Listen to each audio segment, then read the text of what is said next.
Welcome back to Two Who's Review. I'm Alex, I'm Fitz. I'm Sam. and today we are back with the second two-parter of Series 4 of Doctor Who. You know what, you love it. It's Silence in the Library and Forest of the Dead. It is the last story that Stephen Moffat wrote before he became the showrunner. And interestingly, it's the last episode not to be written by Russell T Davies until Victory of the Daleks. There's like a year and a half in between those episodes, and there's not a lot left, so just a neat bit of trivia there. Right. This is another one, just like Blink, just like Empty Child. It's one of the universally almost beloved Moffat stories in the RTD era. Like, there's heaps going on here. So many wacky and ridiculous sci-fi concepts. It's kind of a miracle they all merge together as well as they do. For many people, this is their favorite story. It could be mine on a good day. But how do we feel about it overall? It's pretty good. Yeah, I like it. Pretty good. I don't know if I'd go so far as to say it's a contender for a favorite, but it's a strong story regardless. And I think I do agree with you, Cuff, in that there are a lot of very strange sci-fi concepts being used here, and given that Moffat wrote it, that's not surprising. I think, as I've said multiple times, he's a very concept-heavy writer, but it is impressive how he's able to wrangle them all together. And they all feel like they get enough attention. Nothing feels particularly sacrificed or underdeveloped, I don't think. It's just a really good a really good, solid sci-fi story with elements that kind of could only come from Doctor Who, I suppose. Actually, no, that's definitely true when you factor River into the situation. But in any case, yes, it is a good story. I have slight issues with it myself, but we'll get to that later. But for the most part, yeah, very, very good. Yeah. I think it was either during initial conception of this story by Moffat that he was told that he would be, or he was asked to at least take over the showrunner position from RTD. And I think that's a big part of that is why the character of River exists at all. Yeah. For one thing, initially anyway, I was reading up on this. The character was only initially conceived of to get around a small technical thing in the writing, which is how can we get these archaeologists to start trusting the Doctor who arrived miraculously on a sealed planet, you know? So initially he was like, oh, could the Doctor know one of them? And then he thought that was too boring, so he decided, no, I'll have one of them know him. And then he spun out from there, and it became this like years and era defining character, someone who would become incredibly important in the future years of the show, all because the Doctor needed a way for the archaeologists to trust him. It's a fun way how cause and effect can impact like real world stuff like this, as well as real world as fiction can get anyway.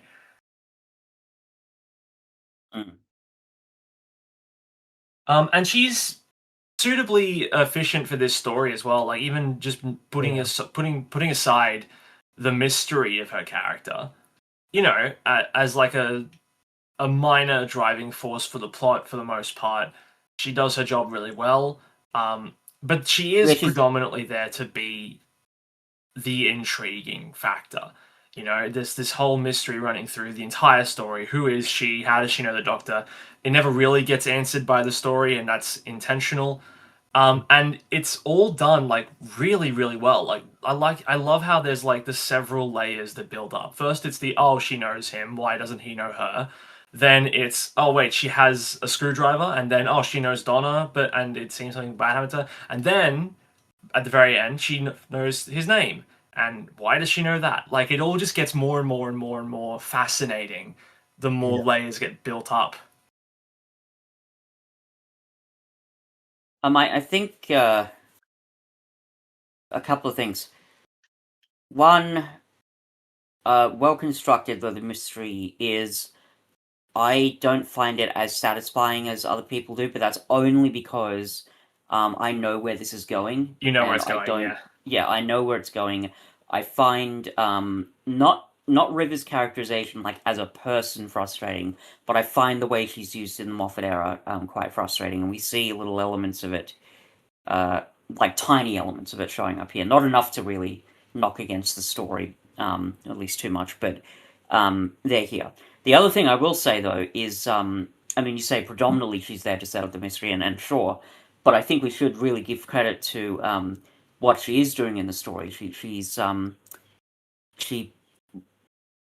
plays off the Doctor very well. It's great to see her being combative against the Doctor, but in a way that's different to Donna. She's also got a lot of humor and intelligence and compassion. I really, really love the first ghosting scene where she's really obviously distressed and trying to get everybody to calm down and to, you know,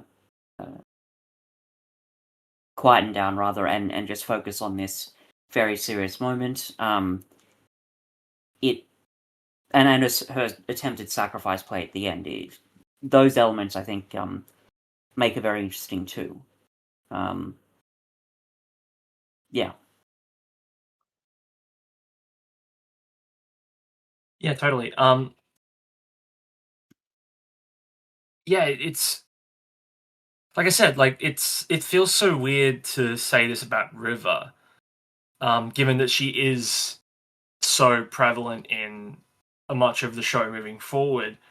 But like you think about this story, and it's like, oh yeah, this makes so much sense as when we first meet her. You know, like she fits into this individual story really, really well. Like the archaeology team coming to the library, it adds a way of bringing in Expendables, but it's also a way of like getting a bunch of like important lore about the library across. Having her be there as well makes sense since she's a big old archaeologist, and also the fact that she summons him to the library in the first place. You know, like it's a very neat. Like much of River's storyline, it's a very like complete circle. Which is interesting. A neat little package, you might say. And I'll tell you something else interesting. It had been years since I'd seen this story, so I'd forgotten what the very, last few minutes of it was. So I actually did think that River completely died, like was just gone from the show, and that it was just a long, inevitable sort of for her lead up to that moment. And I don't know whether her, being physically a part of the world, whether that was retconned or not, or not being part of the physical world, whether that was retconned or not. But yeah, my understanding was she just died in this story, like completely. I'd completely forgotten. I mean, she did. Well, yeah, technically, but that in a way that we would never see her again, sort of a thing. That it would be, my God, you did it again, Doctor. Somebody else, took the fall for you, and look what's happened now. I mean, by all accounts, that is what happened. Like, in terms of River's timeline, this is the end, whether she gets to exist in the Matrix forever or not. Like, I don't believe there's any... Like, there's nothing to say that a River story couldn't happen in the future, but it would still be, like, one of those in-between ones. Yeah. But, like, to my knowledge, there's no, like, big finish thing that's like, and then River, while she was in the Matrix, printed a new body for herself, and she's back out in the galaxy doing River stuff again.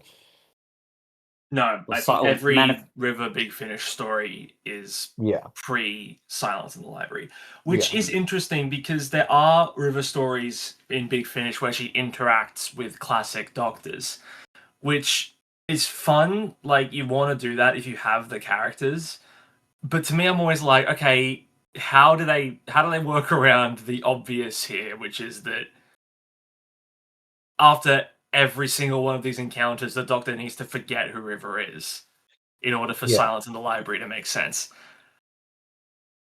And 'Cause, you I can do mean, that like, once or twice in Big Finish. You can do that every now and then, but I feel like it's happened a lot. Yeah, because I imagine the reverse would be a lot easier. Because, like, if she met, say, Jodie's doctor, then it would be very easy for Jodie to just be like, "Oh yeah, I'm just gonna pretend I'm not the doctor," in the way that like 90% of her interacting with Capaldi was, and then just never have the "Hello, sweetie" moment at the end. You'd wonder, you'd wonder whether in those Big Finish stories, if they wouldn't just have a moment where she, right at the end, she would just say the Doctor's spoilers, take out like a Men in Black mind wiping thing, and then wipe the memory of her from the Doctor. Mm. It is a bit. I've always thought this as well. Like, she has the moment in the first part of Silence where she looks at him and she acknowledges that he's younger than she's ever seen him because of his eyes. Yeah, And unfortunately, thanks to David Tennant's quick regeneration after RTD left, that's not the only contributing factor that she has to work off of. Because up until this point, in her timeline, at least on TV, she has predominantly only interacted with Matt Smith's Doctor, and then she spent a very lovely 24-year-long night with Peter Capaldi's Doctor immediately before coming here. yeah, So it is a bit unfortunate that we never got to see another River and David episode just to like make it a little bit cleaner with that moment in the start of the episode. But like, it's not something that bogs the episode down too much, especially because ultimately it isn't this episode's fault by any stretch of the imagination. Yeah, that's true. yeah. Um, let's talk about the Vashta Nerada really quick. I think this is a really, really effective monster. Yeah. It's such a fantastic science fiction concept. It does what Yeah. Moffat does so well, which is it plays upon mundane everyday fears. I can imagine that there were at least, well, not at least, many, many, many people who, after watching this story for the first time, made sure to turn all the lights on as they were walking around their house at night. It's Yeah, very evocative. It plays on one of those like primal fears that people it's have. one of those. It's a classic Yeah. Moffat monster, and a And really it also plays to the strengths of Doctor Who as a low budget TV show. yeah, Mm. absolutely. Having an invisible enemy. Not that I'm referring to the Tom Baker story, but yes, essentially an invisible enemy that can eat you completely is really terrifying. And the little bits of the chicken bones, even the way that that's edited is really clever and terrifying.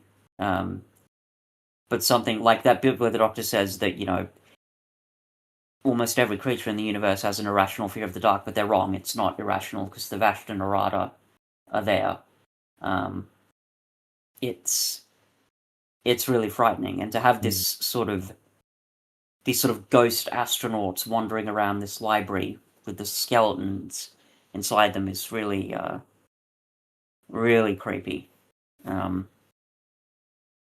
And to include the ghosting element in it too is even more disturbing. And Moffat, he'll do this quite a bit where he'll have lines that are repeated multiple times, little like catchphrases to varying degrees of success. But here, it's probably one of the best examples because it just when you hear I can't remember the name of the one who says it, but the one who says, "Hey, who turned out the lights?" There's just such a primal fear, but there's also a tragedy there.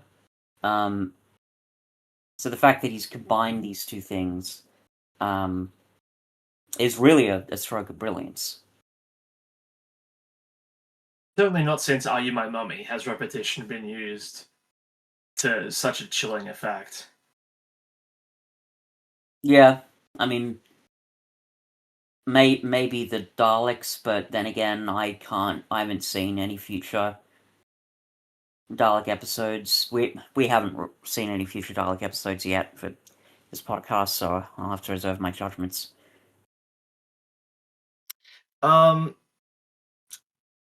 Again, I keep coming back to this, but the way that all of the different elements like work so beautifully with each other, the ghosting is only there as a way to create that that extra sense of fear when the skeletons are being puppeted around by the shadows, and also for that brief conversation between them. But then to work the ghosting back in at the end as a way of saving River one last time. It's like not every. It's like it's so clever the way it's written. Like everything has more than one purpose, even if it's not clear at first. Yeah, and again, very full circle, very very effective. I think you would know better than I, Cuff, but I think we can both agree that that strategy of having all these different moving parts and all these concepts, it definitely works better in some Moffat episodes than others. And this is probably certainly one of the best, I think. Yeah. I'm a bit frustrated that he it's when it comes to his season-long arcs in the future, I think that only season 5 does it really well, the full circle stuff. Certainly when it comes to the back end of the Smith era, it was clear that he wasn't ready to close some loops, but with Smith going, he decided to tie a bow on as many things as possible as fast as possible, and it didn't quite work out so well. There were there were almost no full circle plot lines in the Capaldi era, which I think is a good thing. He tried a different thing for Capaldi, and I think it ended up working out for him. He got to do one last closed circle story in Joy to the World with the hotel and the Doctor having to live there for a year, blah blah blah, all that stuff. So yeah, I think for the most part, when he does it really well, it tends to be in isolated episodes, which makes a lot of sense. It's very very difficult to pull it off in a long medium. Well, we've said before. I've certainly said that I prefer Moffat as a singular script writer than a showrunner. His long form storytelling, I think it tends to really buckle under the weight of a lot of different concepts and plot lines he's trying to work in. And it is, look, I agree, Cuff, it is difficult. That doesn't make it any less frustrating for me, but yes, it would be very difficult, I think, to do that. Especially given that he was showrunner for, it was 7 years, basically, yeah? Pretty much, yeah. Yeah. Sense. Maybe even a bit longer. Sam, what do you think about the story? I mean, I would say broadly, I agree with everything you guys have raised so far. I think one of the things I noticed that I found interesting is that you don't really notice it because we're cutting to Cal every now and then, but that first part is almost a bottle episode. Yeah, which I found interesting. Yeah, I noticed that on this watch as well. Never really noticed until just now. Yeah, and then you have the second half, which is more of your traditional running around. You've got Donna in the Matrix realizing the time skips are happening, that kind of thing. That's all interesting. You have I forgot to look up the actor's name, but Dr. Moon, who's played Colin by the Salmon. guy. Yeah, I guess he's the guy who gets cut up by the laser hallway in the Resident Evil movies. So that's fun. All right. Yeah, like you say, it's just a very tightly written, um, interesting concept that makes for a good two-parter. And I think that what we've discovered, at least like with this story, well, you touched on it a little bit there, but part of what can make a story so compelling is the way that it's told. Like, if you don't have the occasional cutting back to Cal or cutting to Donna discovering her fake world, it's not. It just, I don't think it's as good because you do get little bits of information. Like, we get a bit of the inner workings of Doctor Moon and what he does, and when you piece that together with the 4,000 saved, it's almost like it clicks into place for you, like almost before the Doctor. Like, you get to start working stuff out at around the same time as him, if not a bit earlier. Yeah. Like when you have a whole scene with Doctor Moon, and then the Doctor just absent-mindedly asks, "The moon, what is that?" And Lux is like, "Oh, it's not real. It's a Doctor Moon." And then you get to piece that together. It's I mean, it makes for a really rewarding viewing experience. Yeah, you'd have to tell a story like this non-linearly. There's really no other option. I couldn't even, like, can you imagine if they did tell it linearly? Like, episode 1 was in the library stuff and episode 2 was in the Matrix stuff. It wouldn't have remotely the same sort of pacing, tension, or dramatic weight. The point of a story like this is to put the puzzle pieces together, so it makes it so interesting and also so rewarding when we get to the end and we find out what it all means, who Cal really is, and also like you mentioned the jumps in time for Donna. Again, it's been years since I saw the story, but I'd forgotten how important or how much impact that had on me. I think when I saw it first time, and certainly when I watched it here, because it's that classic thing of, oh, okay, well, this person's been here for 7 years, we're going to show a nice, cute little montage, and she's doing this, and she's doing this, but then we find out, no, that wasn't She's a montage. experiencing the montage in real time, yeah. Yeah, she literally was doing that. She literally is now back at her home, because there's nothing else exists for her, and that's such a weird and fascinating and really quite disturbing concept, but it fits in, right? Like, as we've said, it doesn't, I can't exactly describe how it all fits together, but it doesn't feel like it's taking away from the themes of this story, and that's hard to do, I think. So and Moffat also certainly the way that there's also like for that. You get a slight moment in part 2 where you're like, "Oh, is Doctor Moon evil?" Because there is a moment when he just blazingly erases Donna's memory of the Doctor. We're like, "Holy shit, this guy's what is this guy up to? What is he doing?" But then you learn, oh no, he's just doing his job. He's trying to look after there's an earlier everyone. moment where he sits down with Cal and he's just like, I'm not a psychiatrist. The library is real. Those people are real. You're not real. None of this shit's real. You gotta fucking fix the library. So you're like, okay, well, how does that play into it then? Yeah, exactly. Yeah. Also, sorry, I just want to bring this one brief bit up, but it's something that doesn't really get addressed, and it doesn't need to be, but it's just funny. How much trauma would Donna have to now cope with, given that 7 years of her life doesn't exist anymore? Like, the family she raised, the kid she had, none of that's real. It's like that.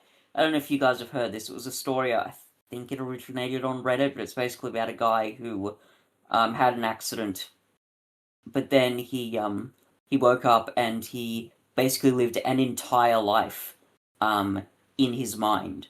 And the only thing that seemed odd was the lamp on his bedside table, and he stared at it long enough so that the lamp became distorted, and then he woke up from the coma that he'd been in. And he had to go to therapy for ages to get over that. I don't know how true that is. That could just be one of these, Reddit stories, but the point is, similar thing here. Well, it's Reddit stories probably didn't happen. But you know what did happen? What happened? The Star Trek TNG episode The Inner Light, in which it fucking didn't. No, it didn't. A probe shoots a light onto the bridge of the Enterprise and knocks out Picard, and he wakes up on a planet and lives out an entire rest of his life and like gets married, has children, has grandchildren, You and don't then get to like bring this shit into experiences 2026 he anymore. Well, no, experiences no. the entire history of this planet who sent the probe into space so that they could relay their history to the rest of the galaxy because their planet was going to be wiped out by like a solar flare or something. And then when he woke up on the bridge, it was like 15 seconds later, but he'd experienced that whole thing and he knew how to play the flute because he'd spent years learning while he was in the fantasy world. Look, no, Except and to be Patrick fair, Stewart couldn't Oh my learn to god. play the flute. So in a later episode, when he's telling someone about it, there's this really awkward shot where you could see arms that clearly aren't Patrick Stewart's holding the flute and playing it for him. look, to be fair, no. It's a good comparison to make. Like, there are a number of Yeah. different, whole life is a dream stories. There's, one in Adventure Times, one in Rick and Morty. There's Yeah, one the in Adventure Time one is based on that episode. That's why adult Finn is played by Jonathan Frakes in that episode. Oh, that's interesting. Yeah. Cool. There's an episode of Black Mirror that's like that, and just a warning for you two and our listeners, this is a massive, massive spoiler, but The Last Temptation of Christ is also similar. Anyway, Why did you flag that as a spoiler warning? My because guy, trust me, it's a big thing. okay. Because in my head, for a split second, I was like, motherfucker, we both went to the same Catholic school. Why do you think I don't know the story of Christ? No. You're referring to something else, yes. No. The movie, the Martin Scorsese's The Last Yeah, I Temptation of understand Christ. now. Okay. Yeah. Yeah. No. Not the story of Christ. No. I don't remember Jesus being crucified and then waking up. No, as don't you remember? Leonard Manor. Jesus is attracted to Mindy, who started working at the power plant, and he's conflicted because he does like he opens up one of the fortune cookies and it says you'll find happiness with a new love. Do you know how similar? I mean, not really similar, but how similar that description is, Sam, to some of the things that go on in that movie? Well, I mean, the fucking episode is called The Last Temptation of Homer. That's why I made the joke. I expect there are parallels with the film. But going back to Donna, like, we can just add it on to the huge heaping amount of trauma that she's accrued over her travels with the Doctor. Like, it's easy to forget by this point how much shit she's been through because we've just come off the back of the slightly goofier Agatha Christie episode, but she's had to deal with a lot already. But that's fine. She went through a lot, and then she forgot. And then she had to remember it all again. Yeah. That's even worse, somehow. If you remember your trauma, does it come back harder, or is it diluted? Yes. I guess it depends. It depends, yeah, just upon the person, right? Well, I mean, it would if it's any similarities to the stuff that I've had with flashbacks, yeah, it would be pretty horrifying. Well, I mean, a flashback isn't quite the same thing. No, I guess not, because you have your full memory there. Yeah. Whereas a flashback is a flash. It's, Also, like, when you experience a flashback, it's not like you've completely forgotten the thing you're flashing back to. Yeah, exactly. No. Yeah, so Donna, that's another thing I actually quite admire about this story is it would have been easy to really just toss Donna aside because we've already got the dynamics between the Doctor and River, and Donna is sidelined a little bit, but not enough for it to be a problem. Part of that is probably because she's separated from the Doctor, so she doesn't have to have that same dynamic, and she's got a whole different thing going on there. But it is admirable, I think, that Moffat was able to do that and not totally discard the character, because God knows that is not true with other stories we've seen, I think. It's Doctor often Who. So it's often quite unfortunate that the companion sometimes takes a pretty drastic seat or step back rather when there's an important side character who needs the time. But he found a good way to do it. Like she's transported into the Matrix and she's inadvertently learning how it works while the Doctor's solving the mystery on the outside, and he doesn't piece together the exact same stuff that she learns, so it doesn't feel pointless by the end of it.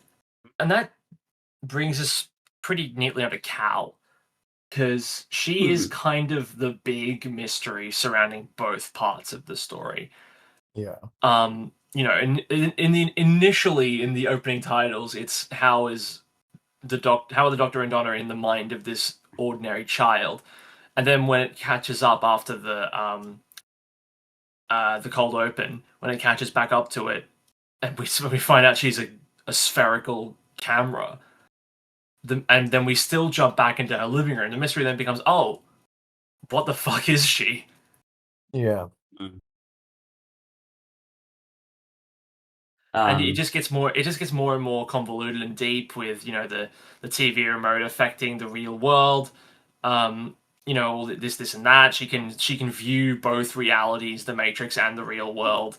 Yeah. When she has a slight temper tantrum when she finds out that Donna might learn what all this shit is about, and that tantrum is the very reason that the library starts to crumble and her psyche along with it. Which, fair enough. Like, she's got a lot going on in her head right now. And she also sorry, go ahead. Dr. Moon exists in her world, but also in the TV world that Donna is in. Yeah. That's another thing. She also gets to watch Doctor Who as a TV show, complete with Explorer and Euros Lynn's direction. Yeah, exactly. It's a pretty neat use of diegetic and non-diegetic sound. Actually, I think it's charming. Yeah, and that could have been really goofy. I had my compare there. I immediately compared it to the weirdly meta scene in Lux where, you know, they visit the fans, and I think this is done quite a bit more successfully than that particular example. Certainly. Also, Lux, the girl and the dad, they're called Lux. Is there a connection there? Probably not. I doubt it. It's just Latin for light. Yeah. That's all. Yeah. I also will say that the Cal reveal does a good job of because like going through the bulk of this story, you're watching Mr. Lux go about his everyday business, and you're going, okay, I know you, I know what trope you're filling in this episode. You're the asshole guy. You're the douchebag guy. You're the guy who's like, oh, this is nothing matters except what I want to have happen. Yeah. You're Paul Reiser in Aliens. Exactly, yeah. And then it gets to the reveal, and it humanizes him in such a compelling and emotive way. Yeah. But the best thing about it is it completely flips that trope on its head, where it's like, okay, no, he's still an asshole for a lot of the time, but like, you know, that's not all he is. That's not literally the point of his character. He's got a lot more going on than that. He's a bit stressed out about his aunt.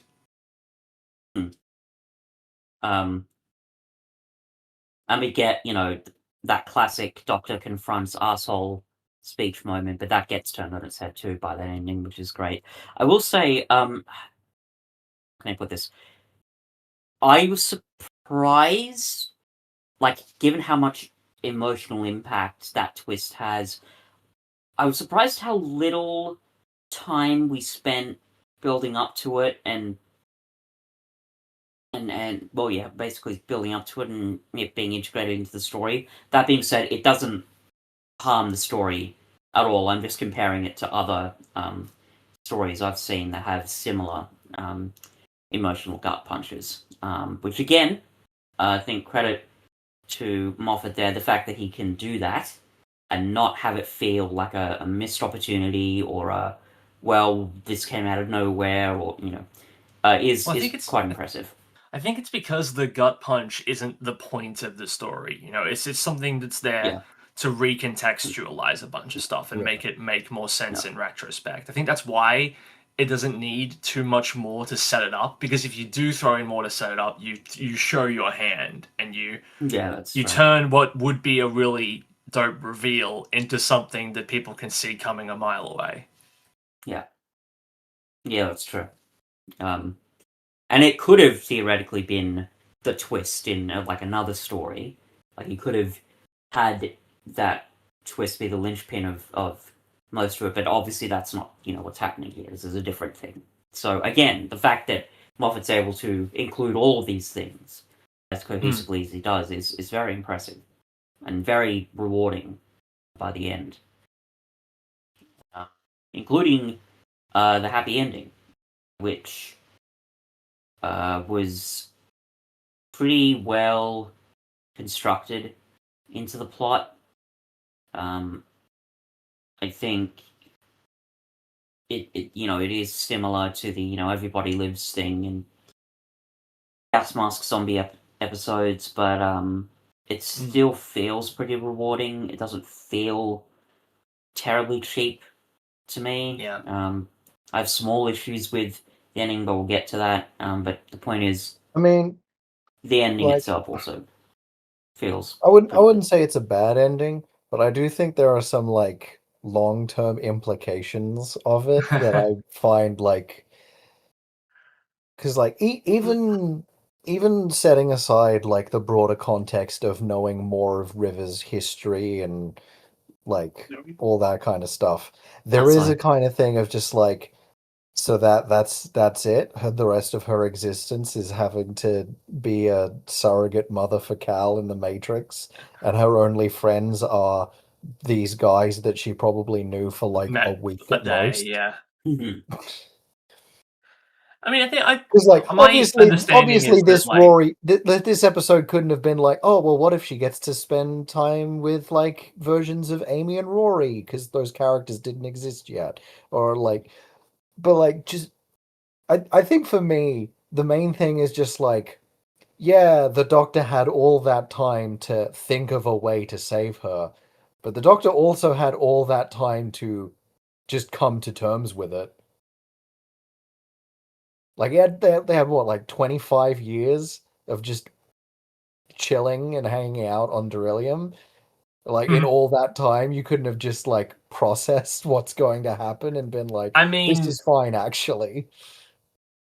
I wonder if it is like a because that is another bootstrap. You know, it's the Doctor doing something because his past self remembers it happening. Well, that's how I figured it. Like I mean, I Riv guess. says. Well, River says that you can't rewrite our history, not one line, and the Doctor, remembered. Oh, remember that moment when I first met her and I did that really impulsive thing where I ran and put her in the Matrix dimension. Well, got to give her my screwdriver so the I timeline mean, doesn't like get fucked up. that's fine as a justification in universe for why the Sure. Doctor feels the need to do the thing, but like in terms of writing and characterization, Oh yeah, it's yeah, also no, just that's never done that in the first place. And yeah, that would that's very also be true. fine, I think. yeah, that's fair.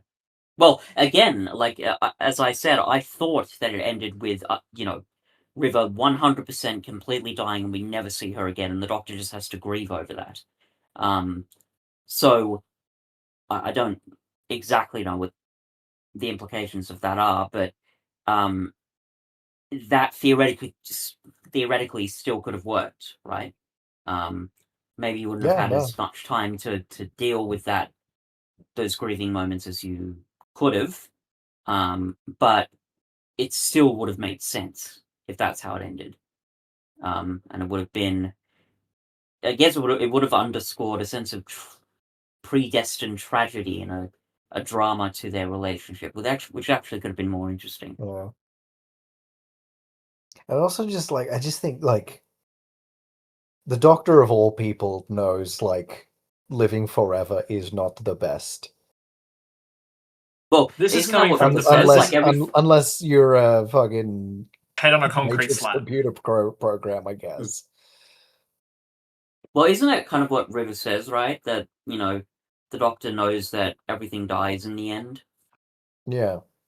I think my understanding is more that, like, because there's a throwaway line where Cal's like, "Oh, the Doctor reprogrammed this world; it's better now," and like we don't see any more of it than what we get in the episode. But there could be like endless amounts of things to do. No. It could just effectively be an ideal afterlife for River, as opposed to just an extension of life. But we have to understand. We just have to trust that, right? Because River trusts the Doctor. Yeah. And then River gives that emotional speech in the end, so we know it's a good place. Because, doesn't like, matter. No, Cal is the one that says it. Cal says the if Doctor fixed the mainframe. This is a good place now. No, but I mean, well, that's because, true. like, But I mean more the emotional emphasis placed by River throughout the episode, and then because, like, the thing is, as is established, the Doctor does not know River well enough to determine what an ideal afterlife for her would be. So unless it's just, I'm just going to make it so open-ended that she can just fucking figure it out. But again, that's all stuff that It's we all don't get any. speculation. Yeah, Yeah. We don't know. Yeah. Maybe it's good, maybe it's not. But we just know that it fits into Moffat not wanting to kill any of his characters. Yeah. It comes up again and again and again in his, like, if you consider what happens to River and her archaeologist friends in this story as not actually being dead, which the episode suggests because it says everybody lives, then the only way characters have died in Moffat stories is by old age, up to this point anyway. Yeah. Well, that's and all right. We then. see it. We see it all throughout the fucking Moffat era as well. Characters will get revived and killed again and revived again. Death becomes a joke in the Moffat era. I'm not going to like that part of the Moffat era, am I, Cuff? And you're certainly not going to like a character being definitively dead and having been so for a significant amount of time, only for Strax, the Sontaran nurse, to instantly revive her with a little magic machine that he's got. Just quick starts her heartbeat again. Yep, easy as you like. It's not like death is important in this world. On the subject of, like, Moffat characters dying, do we ever get an explanation for why Strax is okay after Demon's Run? Yes, because he dies in that episode. There's a mini episode that aired before the Snowmen, and it's Vastra and Jenny standing over his body and being like, "Come on, Strax, you just fainted. You're fine." That's so funny.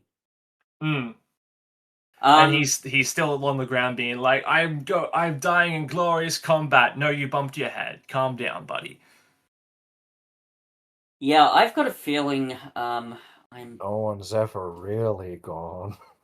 God, we're gonna have to do the Moffat era sometime this year, aren't we? Yeah. Probably towards the back end of this when year. that happens, I'm sure I'm gonna be annoyed about the lack of You got like a couple of months. deaths. You remember when we watched the Woman Who Fell to Earth, and we saw Ryan's grand full die at the end of that story, and we went, "Whoa, death means something again? Maybe Chibnall knows what he's doing." No. Oh, fuck me. By the way, sorry, Sam, I interrupted you earlier. Were you saying something at that point? I don't think so. I think she was done, yeah. Cool. Now we're on the subject of Moffatisms that get my goat. Let's talk about the Moffatisms that get my goat in this episode. So I've made it no secret. So a lot of Moffat's writing really good. So I think his standalone episodes, for the most part, are really wonderful. But there are key elements of his writing that really do drive me up the wall. Mainly, his use of sentimentality and romanticism. That, I think, is pretty well exemplified in the relationship between the Doctor and River, and bearing in mind we haven't gotten to the Moffat era yet, it's been years since I've seen much of the Moffat era, so there's probably stuff I'm missing there, but that's certainly how I remember it. It sort of culminates, I think, in a lot of areas with that over mythologizing of the Doctor, which I've talked about before. And we see smaller elements of it here. They're not bad enough to ruin the story or even detract from most of it, but they just stick out to me, both because, as I've said, I know where it's going, but even just in a standalone episode, they frustrate me. So the two that really stick out for me are near the end. It's when River, she's in the happy afterlife Matrix world, and she says that she gives the Doctor's great speech. She gives one of those. She's like, wow, my God, this impossible man, he just can't help himself. He done it. He did it again. And then that gets extended with her monologue. When it's when when the air is fine and the Doctor comes calling, everybody lives. I am very convinced that both of those scenes, if you removed those bits of dialogue, would have really not been that much different in terms of emotional impact, and would have indeed been better in a lot of ways because they would have been more subtle and they would have allowed the audience to process it on their own. As it is, we have. I feel like if you have a loved one who manages to give you a bit of extra life when you thought you were dying, I feel like you would be saying kind of similar things. I don't think that's a specific mythologizing thing. Saying why can't he just give in isn't saying, oh, this man is God incarnate. Well, I think it's also if there's any moment in this episode that leans into that, it's the bit where he's just like, I'm the Doctor, you're in a library, fucking look me up, see how scary and bad I am. No, that's true. That is true. I'd forgotten about that. But I think it's I think it's fine in this episode, but then it just happens so much later on. Yeah, that's also a thing. As I said, I know where this is going. I think for me, and this is true, I think, with Moffat's writing, and maybe writing in general, I don't know how much of a personal thing this is with me, but when I see dialogue like that, I just think, from the standpoint of subtlety and narrative economy, if a piece of dialogue doesn't need to try and communicate a specific emotion, then don't let that happen.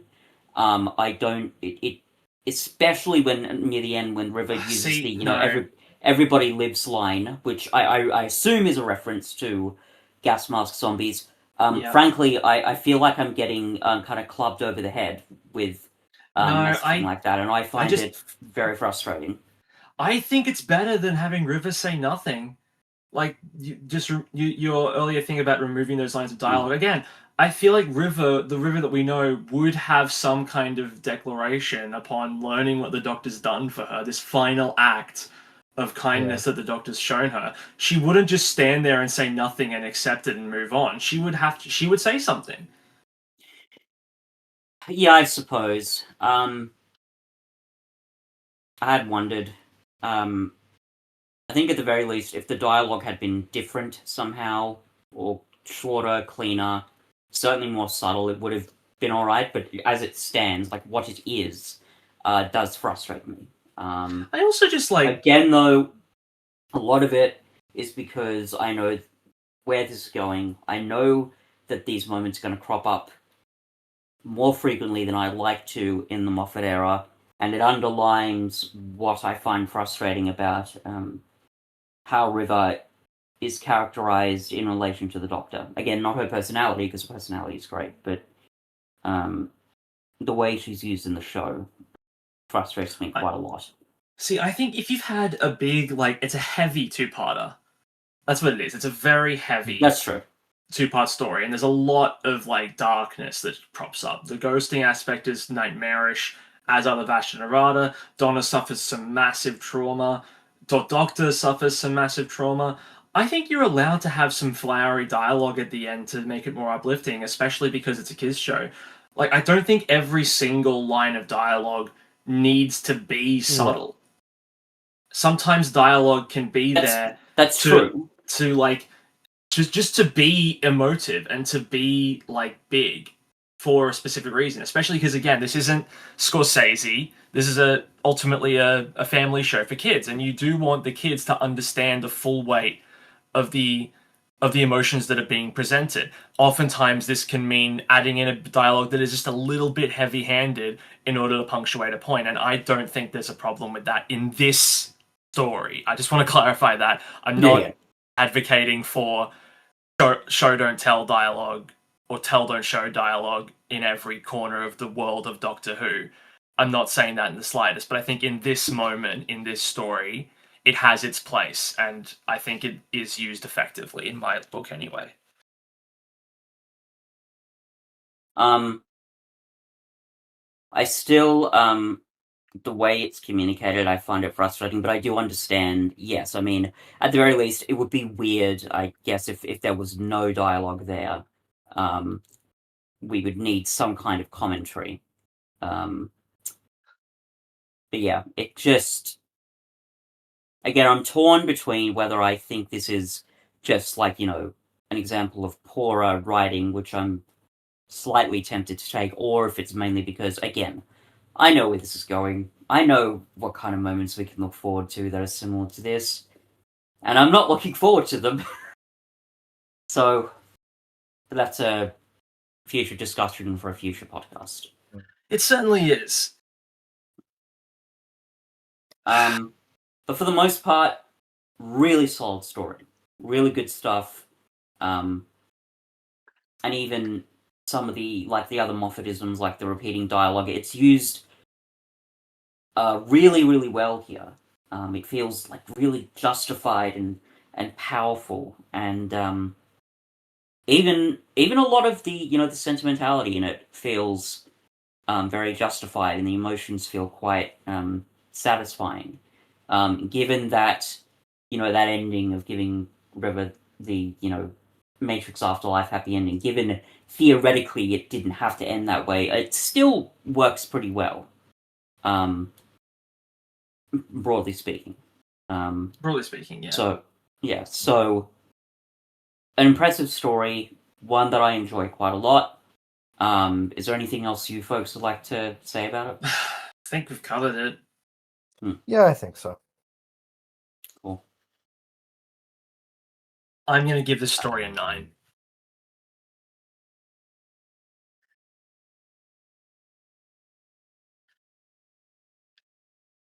I'm going to give it an 8.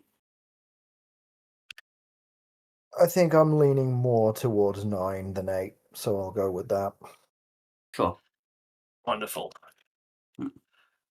So, next time on Two Who's Review, we will be jumping into the second part of the Key to Time storyline as we review The Pirate Planet. Where we get to see the wonderful adventures of the captain, his little bird, Avatron, and Mr. Fibuli. Tune in next week to find out what all of that means. But until then, I'm Alex. I'm Fitz. I'm Sam.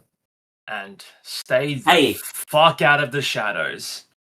I was going to do a Hey Who Turned Out the Lights thing, but fair enough. Hey, who turned off the podcast?